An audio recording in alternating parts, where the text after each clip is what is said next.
guys, so Chad's back with his second video. We thought we'd give him another shot. So this is, I think, our best video yet in terms of view and how close it is to the surgery. Let us know what you guys think. So the first thing we're gonna do is free up this nail.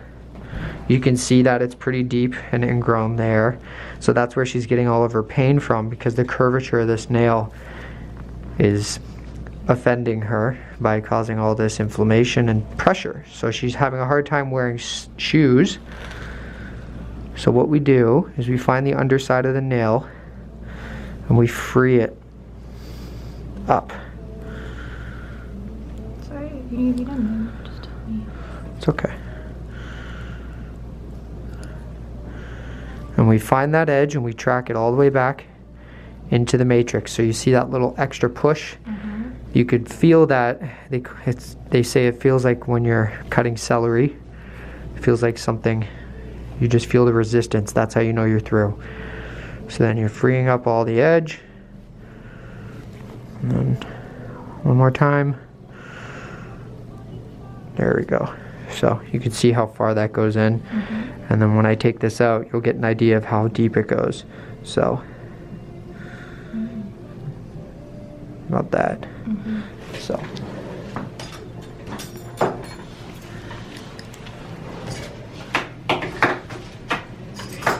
I don't know how to stand.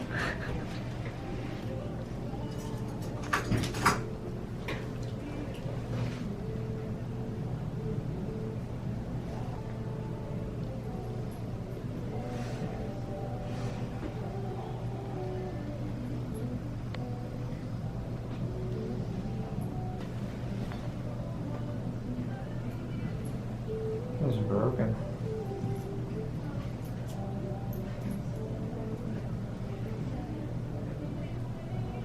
There we go. Okay, so the next thing we want to do is follow that edge back, and then you always want to get kind of a bird's eye view to make sure that you're making the cut straight. So you can get in there.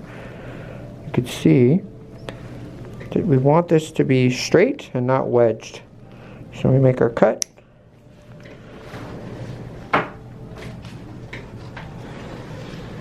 And see how it's curved here? So we want to kind of follow that cut on that apex of the curve, so that way there isn't that offending edge left, and we get this nice flat piece of nail left. So what I do is I find that crack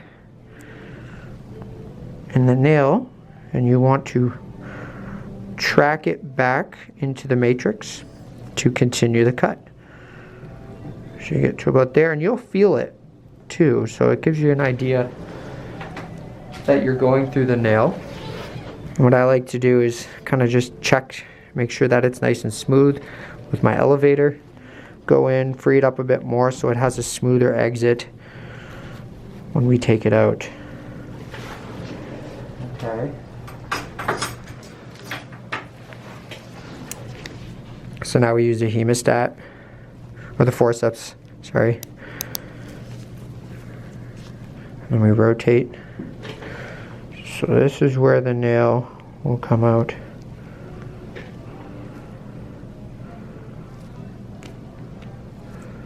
Right there. So that nail, you could see, was digging in to that crease there in the skin. So you could see how much pressure that would be causing, and see how much of that area is freed up now.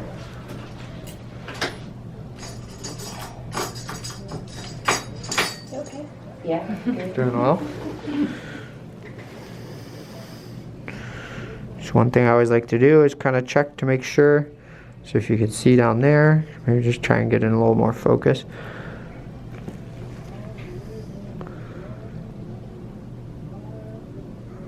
So you could see in there, it's a nice clear cut. And this is all nice. No, the good news is there was no prior infection. So this is all just pressure and inflammation. So this is going to heal up, and it's going to look something like that when we're done. So, excellent.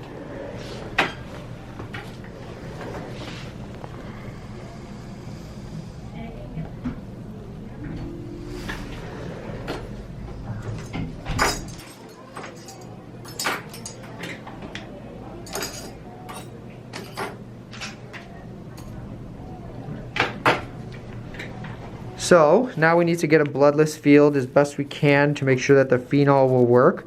So I like to kind of take some gauze and make sure that we get as much of that blood or fresh blood out of there. Luckily the tourniquet's doing a very good job for us right now.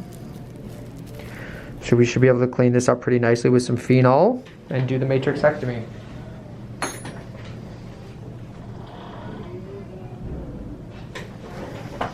So this is the phenol application.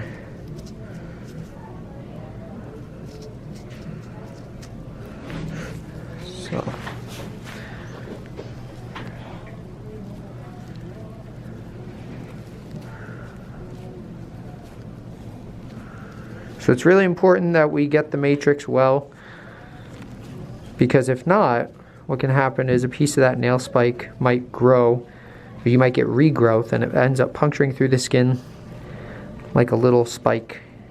And then you'll have to go in and do a revision in maybe about 14 to 18 months time, because it can cause catching on the socks and it's really annoying.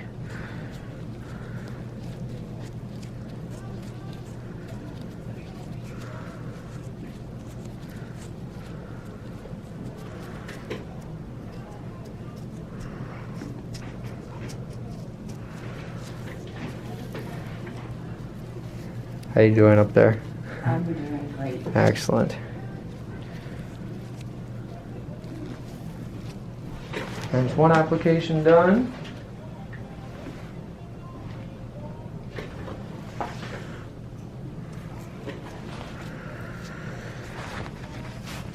So again, our patient was having trouble wearing shoes.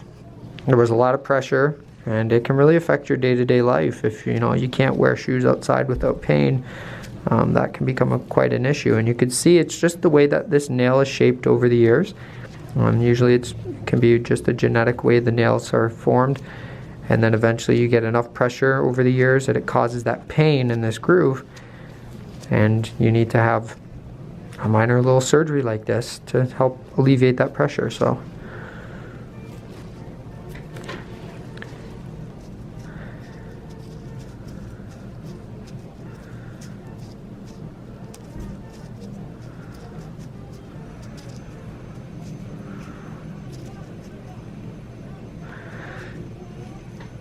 this phenol will kill the matrix, but it'll also cauterize any tissues that would want to bleed after the tourniquet comes off. So if we take this off, ideally bleeding should be minimal, and we expect discharge, we expect bleeding, but it's just nice to have the patient leave your office without a blood-soaked sock. So it's more efficient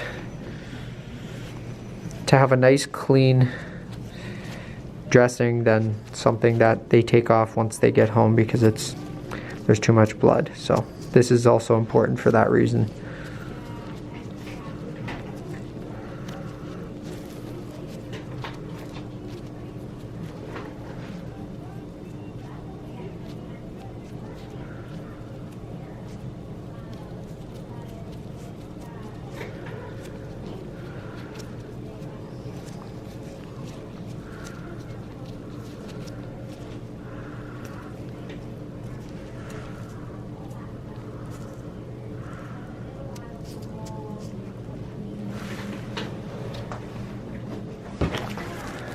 Okay.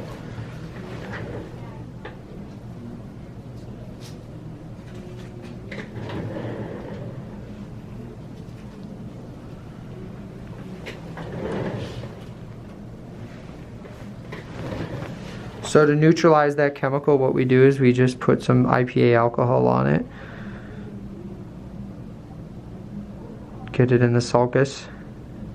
So that way that phenol neutralizes and doesn't cause any more discomfort when this, or damage. We just want to control the amount of damage. So you can see all that white tissue in there. That white tissue is a result of the phenol, which is essentially what we call, it's kind of like a chemical burn.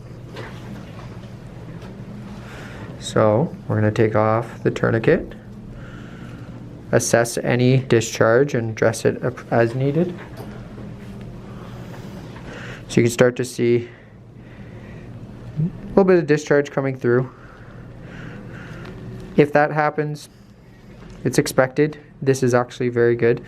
But if you do have a little bit of discharge, you just apply some pressure and allow the body to cause hemostasis on its own. Obviously, you don't want it to be too excessive. So this is a good result. So at this point, we would put some Fusidin antibiotic ointment on it, or cream, sorry, and then give the patient their dressing and post-operative instructions. So excellent.